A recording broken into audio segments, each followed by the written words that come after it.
I have chronic thromboembolic pulmonary hypertension, which in layman's terms means that I have blood clots on the lungs, which makes it very difficult for the heart to pump blood through the constricted arteries. About 2 years after I originally felt the symptoms, it basically went undiagnosed, well, in actual fact, misdiagnosed for 2 years. So I was being treated for things like emphysema, and therefore my condition deteriorated fairly quickly, until eventually I managed to get to the right specialist who said, I think you have CTEPH. The only option was surgery. And I suppose you might say I was at least lucky to have a form of pulmonary hypertension that could be, not exactly cured, but very much alleviated by surgery. When I was diagnosed with pulmonary hypertension, it wasn't just me who was suffering. As my condition deteriorated, then I was able to do less things at home. Difficult to make the bed in the morning, for example. Toward the end, it was difficult for me to tie shoelaces. Luckily, I was married, or still am married, and I had a wife who helped me through this. So this also affects caregivers very, very much. I was diagnosed 14 and a half years ago. I was feeling really short of breath, and when I went to my rheumatologist, I told him I was very active in sports and now I could barely make it up the ferry stairs. And he felt the pulse on my neck and said, you need an echo before you fall through the cracks. Looking at the echocardiogram, they were quite sure I had pulmonary hypertension. It causes me a lot of fatigue. I can't exert myself. I don't do a lot of heavy things around the house. The caregiver helps any PH patient with everyday life, whether it's cooking, cleaning, anything in assistance that she needs. It's kind of stressful sometimes because you don't know from day to day if she's having a good day or a bad day, and you don't know where the initial outcome is going to be.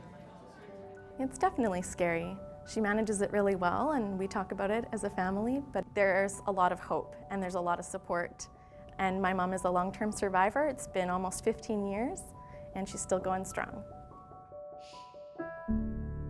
PH doesn't affect one stratum of society. It can affect anyone from babies to quite elderly, middle-aged, male or female. It will strike where it does. It may be rare, but it strikes where it does. During a routine exam, our daughter's pediatrician detected a heart murmur. It's medicine time. We thought an EKG would confirm that we had nothing to worry about, but we were shocked by a diagnosis of pulmonary hypertension. Good girl, go back to sleep. We had never heard of PH before. Saturday morning should start with colors and playtime, not medicine time. PH is also known as the invisible disease because if you're walking down the street, you don't look as though you're ill, and people are not going to recognize that you're ill.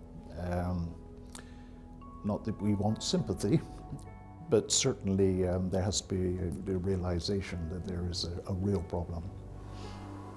In the span of 4 years, I went from taking oral medications to manage my pulmonary hypertension to receiving a continuously infused IV treatment. And now at 31 years old, I am on the double lung transplant list. I hear it all the time. You don't look sick. It's one thing to deal with the physical symptoms of PH, but because I don't look sick, I also have to deal with that. People don't understand what it means to live with PH because they can't see it.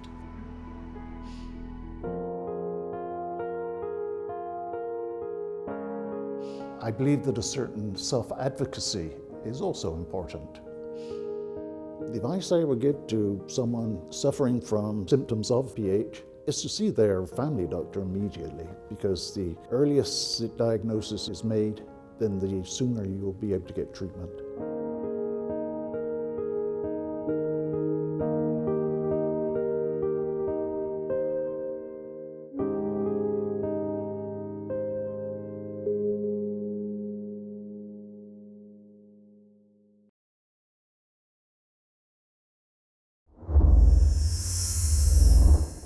Scene 1, Apple, take 1.